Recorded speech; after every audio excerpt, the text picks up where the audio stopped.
Mini मंत्रालयाच्या एंट्रीसाठी उत्तर तालुक्यात राजकीय वातावरण थंड आणि गरम पद्धतीने सुरू झाले आहे।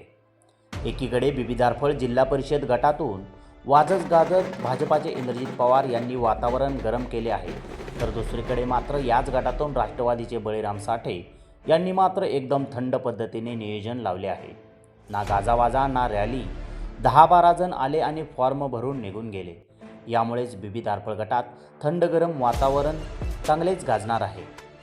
आमदार राजू खरे हे उमेश पाटील, चरण चौरे यांच्या उमेदवारी भरतेवेळी वाजत गाजत सोबत होते, परंतु उत्तरमध्ये मात्र बळीराम काकांच्या फॉर्म भरतेवेळी आमदार खरे फिरकले देखील नाही।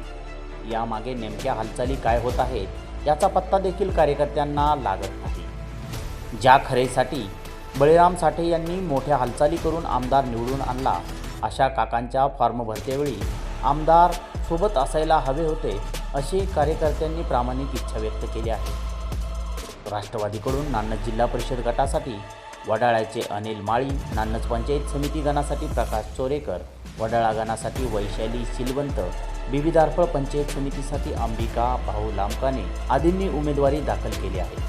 भाजपाकडून बिबीदारफळ जिल्हा परिषदेसाठी इंद्रजित पवार, मार्डी पंचायती समितीसाठी तेजस्विनी बोराडे, बिबीदारफळ पंचायत समितीसाठी सुनीता बारसकर यांनी अर्ज दाखल केले आहे।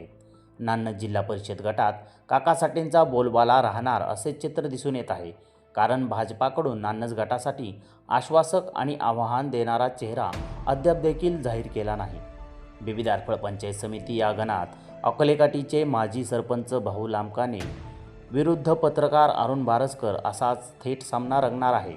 85 वर्षाचे बळीराम काका साठे हे निवडणूक लढवत असल्याने 6 वेळा निवडून आलेल्या त्यांच्या अनुभवाची कसोटी यावेळी मात्र लागणार आहे। अनेक वेळा पंचायत समिती सांभाळणारे इंद्रजित भाऊ हे आता जिल्हा परिषदेत एंट्री होण्यासाठी निकालाचीच वाट पाहत आहे। नान्नज जिल्हा परिषद गटातून देखील वडाळ्याचे उपसरपंच अनिल माळी हे नावालाच निवडणूक लढवत असले तरी त्यांचे करता करविता हे बळीराम काकाच आहे। यामुळेच नान्नज गटातून भाजपाकडून काकांचे चक्रव्यूह भेदणारा चेहरा अविनाश मार्तंडे हे ठरू शकतात का, याकडेही लोकांच्या नजरा लागल्या आहेत। बळीराम साठे यांच्या समवेत अविनाश मार्तंडे यांचा वडिलोपार्जित राजकीय कारकिर्दीचा अनुभव आहे। नान्नज या एका गावावर जिल्हा परिषदेचा खेळ चालणार नाही हे भाजपा चांगलेच ओळखून आहे। पाठीमागील झालेल्या जिल्हा परिषदेच्या निवडणुकीत नान्नज गावातील उमेदवार हा नेहमी पराजित होत आला आहे, कारण गावातील अनेक नेते ऐनवेळी भूमिका बदलतात। याचाच फायदा विरोधातील उमेदवाराला झाला असल्याचा इतिहास आहे।